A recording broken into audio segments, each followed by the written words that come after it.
2026-yıllık Dünyalığın futbol müsabakası başlanğanğa bugün neçe gün kaldı bildiğinler bir piyonluk bakınlar. Endi bu qetimki Dünyalığın futbol müsabakası belki tarihteki en içinişlik, en azaplık bir meydan Dünyalığın müsabakası mümkün. Nimişqa bulup mu Balinxo, Mangoşa, Jolinxo'larga. Çünkü biz yaxtırdıgan keçilep uxlamay müsabakasını görgen şu çolpallarının hemmisinin en ahir qetimlik Dünyalığısı. Hem muş müsabakadan keyin belki futbol sahasından çekilishi mümkün bular. Yani 2026-yıllık Dünyalığın futbol müsabakası Amerika, Kanada, Meksika 3 devlet birleşip ötküzüldü. Ama bu tuncu qetim 3 devlet ötküzüldü. Bunun birin 2002-yılı Yaponiya bilan Koreya birleşip ötküzüp bakkan. Bo'lmasa asasen bir devletde ötküzüldü. Ama bu qetimning müsabakaning yeni bir o'xshamayliklari bu qetimning Dünya Lonqisiga 48 devlet qatnashdi. Tarixdan buyon 32 devlet oynayotgan bu qetim avtib 48 devlet oynadık.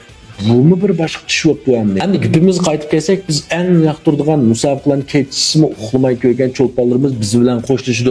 Birisi Kroatiyalik Xalq Madridning yadroluk o'tirmayda hujumchisi Modric o'zining eng oxirgi Dünya Lonqisi oynaydı. Belki futbol sahasida chekinish mumkin. Yana Polsha futbol tarixidagi eng yaxshi topchi, eng yaxshi mergan Lewandowski. Buningmi oxirgi qatimli Dünya Lonqisi. İngiliz komandasının en yaxshi mergen Harry Kane. Buningmi oxirgi qatimli Dünya Lonqisi. Yana Belgiyaning De Bruyne'mi bu qatimki oxirgi musobaqasi bo'ldi. Yani Gollandiyaning dunyodagi eng yaxshi bek, eng yaxshi qo'y qarilayotgan beden tizlikçisi hem münasib yetib aşırgan Van Dijk'mi bu qatim eng oxirgi qatimli Dünya Lonqisi. Yani Brazilyadagi samba usulidagi oxirgi usulchisi deb nomlangan Neymar'ningmi bu qatim eng oxirgi qatimli Dünya Lonqisi. Yana hamimiz yoqtirgan topshoyi Argentinadagi Lionel Messi'ningmi bu qatim eng oxirgi qatimli Dünya Lonqisi. Biz hamimiz eng yoqtirgan futbolchi Portugaliyalik Cristiano Ronaldo'ningmi bu qatim eng oxirgi qatimliq Dünya Lonqisi. Endi bu yerda lekin deydigan bir gap bor. Yeni nima gap desanglar, mushlarda qatnasha olsa eng oxirgi qatim bo'ladi. Endi bu har qaysi davlatlarningki jozgan terminlari mush futbolchilarni haqiqatan bu qatim tanlandi. Hozir tanlab bir musobaqasi qolgan chalvatida g'ashlim to'l ko'rgan.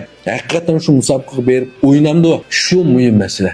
Hem işinime 80-90 yıllarının hemmisi muş futbolcularının hiç bo'lmasa Tibo o'rinda bo'lsa qatnashishini chin ko'nglimizdan umid qilamiz. Navadi bular o'ynamay qolsa, navadi mushlarning hammasi o'ynamay qolsa, Messi, Ronaldolar o'ynamay qolsa, bu Dünya Lonqisidan ketish uxlamay ko'rishimiz natayin, shunami?